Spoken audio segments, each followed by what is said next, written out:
मिठुन चक्रवर्ती स्वागतम स्वागतम स्वागतम मिठुन दा स्वागतम स्वागतम स्वागतम मिठुन दा स्वागतम स्वागतम स्वागतम मिठुन दा स्वागतम কিছু বলতে গেলে আমার মনে পড়ছে এটা তো পশ্চিমবাংলা, তো হঠাৎ করে মনে হচ্ছে আমি বাংলাদেশে রয়েছি। আপনি প্রশ্ন করতে পারেন কেন আপনি বললেন ওখানে যা হচ্ছে আমাদের এখানে তাই হচ্ছে। ওখানে হারমোনিয়াম ছিনিয়ে নিচ্ছে, এখানে একটা ছোট্ট মেয়ে মায়ের গান গেয়েছে, তাকে ধমকি দেওয়া হচ্ছে বলে তুমি মায়ের গান গাইতে পারবে না। মায়ের পায়ের তলায় স্বর্গ, মাকে পায়ের তলায় জান্নাতে। अगर माँ के पैरों तले जन्नत है তাহলে মা সম্প্রদায় বলে কি করে ছেড়ে দিই? আপনারা তো বলতে পারেন আর একটা দুটো ঘটনা হতে পারে। এই দুদিন আগে মধুমন্তী বলে একটি মেয়ে লালন ফকিরের মেলা গিয়ে গান গাইতে গেছিল, তাকে পর্যন্ত ধরে ধমকি দেওয়া হয়েছে যে এইসব গান গাইবে না, মায়ের গান গাইতে পারবে না। বুঝে দেখুন, এটা আমাদের পশ্চিমবাংলা, সেখানে আমাদের বলছে আমরা মায়ের গান গাইতে পারবো না। কিছুদিন আগে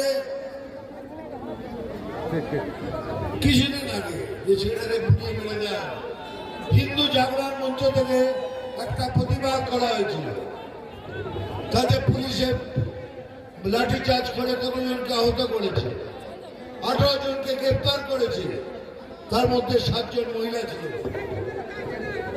তাহলে কি আমরা প্রতিবাদও করতে পারবো না? আমাদের হিন্দুদের ওপর যদি আঘাত আনে তার বিষয়ে প্রতিবাদও করতে পারবো না? না, আপনি পারবেন না, কারণ এই ধরনেরই আদেশ ওপর থেকে সবাইকে দেওয়া হয়েছে। বিজেপি মুসলমানের বিরুদ্ধে নয়, আবার বলছি বিজেপি মুসলমানের বিরুদ্ধে নয়,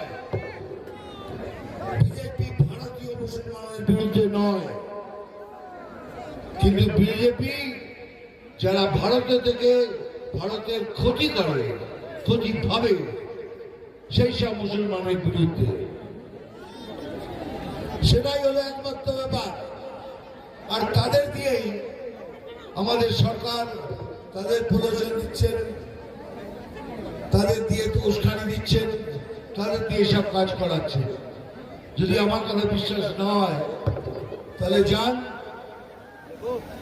কিছুদিন আগে হুমায়ুন কবির সাহেব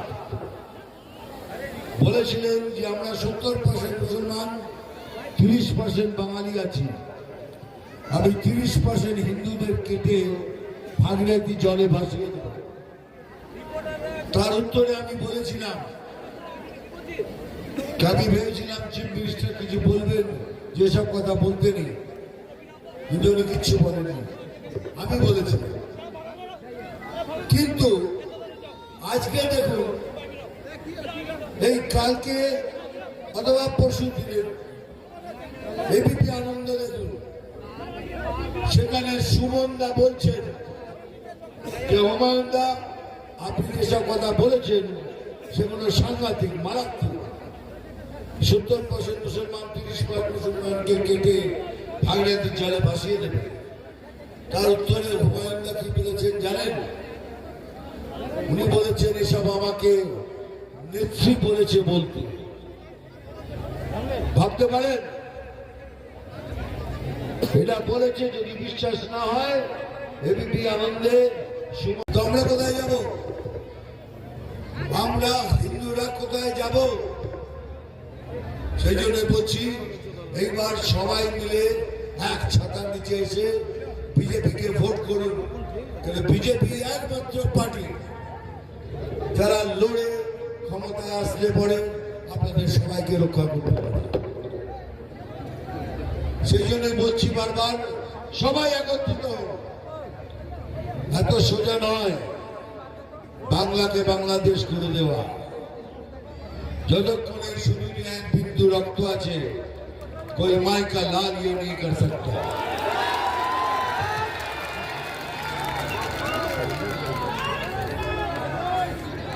আমার মতো অনেকেই আছে যে কথাটা জোর দিয়ে বলতে পারে। আপনি কাশ্মীর ফাইলস পিকচার তো দেখি ওখানে কি হয়েছে কাশ্মীরে হিন্দুদের হিন্দু ব্রাহ্মণদের ওখান থেকে তাড়িয়ে দেওয়া হয়েছে। কাল যদি সেই ঘটনা আমাদের সাথে হয় তাহলে আমরা কোথায় যাব আমরা? সব জায়গায় দালাগিরি চলছে।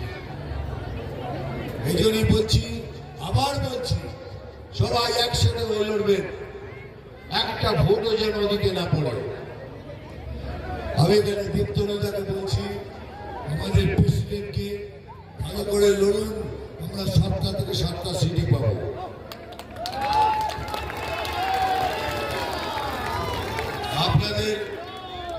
আপনাদের এমএলএ যিনি আসেন পোদ্দার সাহেব, উনি খুবই ভালো লোক, ভালো কাজ করেন। কিন্তু আমি কুলটিতে এলাম কেন? কুলটিতে আসার কারণ হলো আমি হিরোগিরি করতে আসিনি।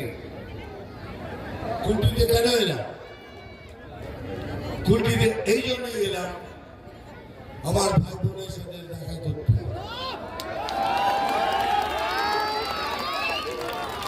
আপনার আমার ভাই বোন বন্ধু, আমি তাদের তো দেখা করতেই পারি। দয়া করে কথাগুলো বলতে এলাম, বারবার করে বলছি, আবার বলছি, যদি কোনো মনোমালিন্য আপনাদের মধ্যে থেকে যায়, আমাদের কার্যকর্তাদের মধ্যেও, তাদেরও হাত জোর করে অনুরোধ করছি কিছুদিনের জন্য মিলিয়ে নিন। ইলেকশনের পর দেখা যাবে তা আবার হবে।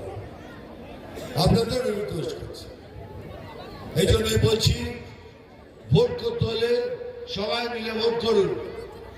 আমি কমিউনিস্ট পার্টিতে যারা হিন্দুত্বকে বিশ্বাস করে তাদেরও রিকোয়েস্ট করছি, কংগ্রেসকেও রিকোয়েস্ট করছি, এবং তৃণমূলে যেসব হিন্দু ছেলেদের বিবেক আছে যারা দুর্নীতি করে না তাদেরও রিকোয়েস্ট করছি, সবাই মিলে এসো, আমরা একসাথে ভোট করি। ভোট করে এই সরকারকে জীবনের জন্য বিদায় দিই।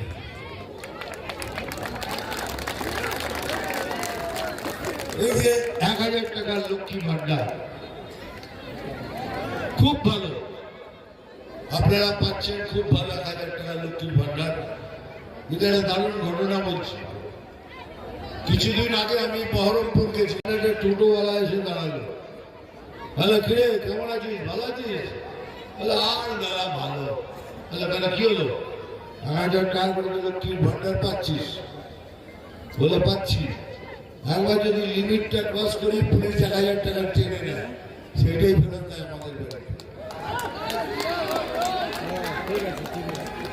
এই হলো লক্ষ্মী ভান্ডার, আপনার থেকে নিচ্ছে, আপনার পয়সা আপনাকে ফেরত দিচ্ছে। কিন্তু লক্ষ্মী ভান্ডার ভালো, নেবেন, দিলে ছাড়বেন না, ওটা আপনাদেরই পয়সা ফেরত দিচ্ছে, কেউ ছাড়বে না। আর একটা কথা লাস্ট বলছি, কি আপনারা অনেকক্ষণ ধরে বসে আছেন, জীবনে অনেক কষ্ট করে আমি বড় হয়েছি, আমি কষ্টটা জানি। এই তো বারবার ইশারা করছি, চশমা খোল, এই যে ইশারা করবি না, করবো না। এই যে কতবার করে আমি বলছি, যেটা সেটা ভালো করে শুনুন। কষ্ট তো আমাদের ভাগ্যে লেখাই আছে, কারণ আমরা বাংলা, পশ্চিমবাংলার লোক, আমরা গরিব লোক, আমাদের কষ্ট ভাগ্যে লেখা আছে। আমরা কষ্ট করতে রাজি আছি, কিন্তু দুর্নীতি করে যারা নিজের মহল তৈরি করলো, সেই মহলে লোকেদের থাকার অধিকার নেই। সেই মহল কতদিন থাকে সেটাই দেখব। আপনাদের দয়া করে রিকোয়েস্ট করলাম, ডায়লগ বলি, বুঝেছি, এবার ডায়লগ বলতে হবে।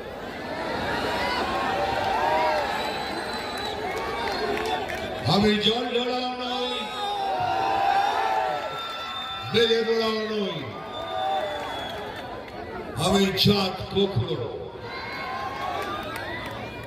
শুধু দুধ কলা খাই।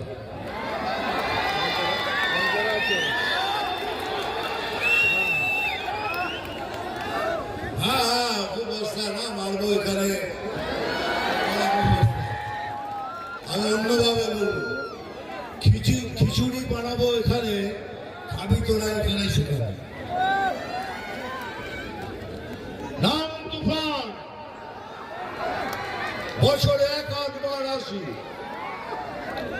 যখন আসি তখন প্রলয় ঘটে, আর যখন যাই নিজেকে যারা ভগবান মনে করেন তারা তাদের অস্তিত্ব খুঁজে বেড়ায়।